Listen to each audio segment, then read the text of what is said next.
Shalom, Alhim. Berjumpa lagi dengan saya pada perenungan hari ini tanggal 13 Februari 2025. Kembali saudara, di pagi yang cerah ini saya mau ngajak dengan saudara selalu bersyukur kepada Allah di dalam doa yang selalu memberkati kita. Dan juga jangan lupa berilah senyuman dan sapaan kepada sesama kita. Kita awali saudara perenungan hari ini dengan tanda kemenangan kita dalam nama Bapa dan Putra dan Roh Kudus. Amin. Janganlah eksklusif dalam kehidupan kita. Bacaan liturgi hari ini diambil dari kitab Kejadian 2 ayat 18 sampai dengan 25 dan Injil Markus 7 ayat 24 sampai dengan 30. Saudaraku yang terkasih, dalam kehidupan kita sehari-hari saudara, secara tak sadar kita sering hidup eksklusif. Kita seringnya merendahkan kelompok-kelompok lain. Kita merendahkan suku lain. Orang-orang di bawah kita tidak mau bergaul dengan mereka. Injil hari ini Yesus mau mengingatkan kepada kita sekalian sebagai pengikutnya untuk melepaskan kehidupan yang eksklusif. Injil hari ini Yesus mau mengajarkan sesuatu kepada kita melalui para murid dalam hubungan dengan orang-orang non-Israel, saudara. Hal ini penting mengingat kecenderungan orang Israel untuk bersikap eksklusif yang membuat mereka melihat bangsa lain sebagai kaum yang lebih rendah. Perjumpaan Yesus dengan perempuan melawan stigma tersebut. Pernyataannya perihal anak-anak dan anjing sengaja ia angkat untuk mengajar para murid. Juga kita sekalian saudara yang sangat mungkin masih hidup dengan pemikiran orang Israel pada umumnya. Yaitu anak-anak adalah mereka sebagai bangsa pilihan Tuhan. Sedangkan anjing adalah perempuan itu sebagai bangsa asing. Kita perhatikan ucapan Tuhan Yesus, Tuhan kita ini saudara. Biarlah anak-anak kenyang dahulu sebab tidak patut mengambil roti yang disediakan bagi anak-anak dan melemparkannya kepada anjing. Markus 7 ayat 27. Mungkin saudara bagi kita merasakan bahwa Yesus merendahkan sekali kepada perempuan Sirofenisia yang meminta pertolongan darinya. Apakah perempuan itu sakit hati atau kecewa mendapat respon dari Yesus seperti itu? Apalagi menyatakan anjing. Tetapi saudara, perempuan itu menjawab, benar Tuhan. Tetapi anjing yang di bawah meja juga makan remah-remah yang dijatuhkan anak-anak. Markus 7 ayat 28.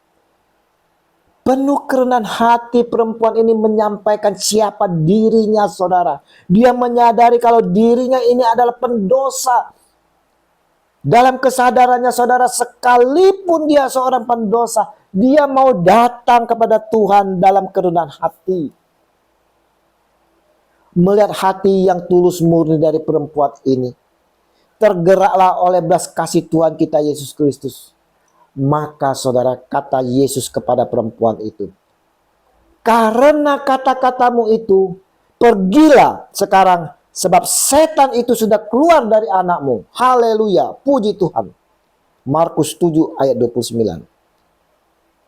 Kalau kita menyadari akan keberadaan kita ini saudara yang adalah seorang pendosa, dan mau datang dengan penuh kerendahan hati, memohon dengan penuh pengharapan saudara, maka saudaraku yang terkasih, Yesus Tuhan yang melihat hati kita akan menjamah kita saudara. Ingat itu saudara.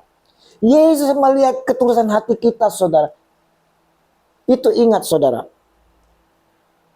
Dan saudaraku, Regi hari ini saudara mau mengingatkan kepada kita sekalian yang percaya akan Dia Yesus Tuhan dan telah dibaptis saudara. Maka kita semua telah diangkat menjadi keluarga kerajaan Allah, yaitu anak-anak Allah. Tetapi semua orang yang menerimanya diberinya kuasa supaya menjadi anak-anak Allah, yaitu mereka yang percaya dalam namanya. Yohanes 1 ayat 12. Dengan rasa syukur dan kebanggaan kita akan hal ini saudara, janganlah sampai membuat kita mengulang kesalahan-kesalahan yang dilakukan orang Israel dan memiliki sikap-sikap eksklusif, merendahkan orang-orang di luar kelompok kita, merendahkan orang-orang non-Kristen, merendahkan suku di luar suku kita. Sebaliknya saudara, milikilah sikap rendah hati yang menyadari akan keterbatasan diri kita saudara. Sebagai manusia yang telah ditebus, kita mengakui bahwa kita sesungguhnya ini tidak berhak atas segala belas kasihan dari berkat Tuhan. Namun saudara, harus diingatkan saudara, sebagai anak-anaknya kita juga datang dan mempercayakan hidup kita ke dalam tangannya. Kita percaya bahwa kuasanya saudara terbuka bagi kita, dan ia akan memulihkan kita yang bergumul dan berserah kepadanya. Mari saudara-saudaraku yang terkasih, kita mau hidup dalam kesatuan kasih Kristus dengan saling mengasihi dan mengampuni. Jauhkanlah dari diri kita akan keeksklusifan, tapi kita mau saling rangkul satu dengan yang lain, hidup bersama, saling menghargai. Kasih damai sejahtera dari Tuhan kita Yesus Kristus selalu menyertai dalam kehidupan kita. Amin. Dalam nama Bapa dan Putra dan Roh Kudus. Amin. Shalom Aleichem.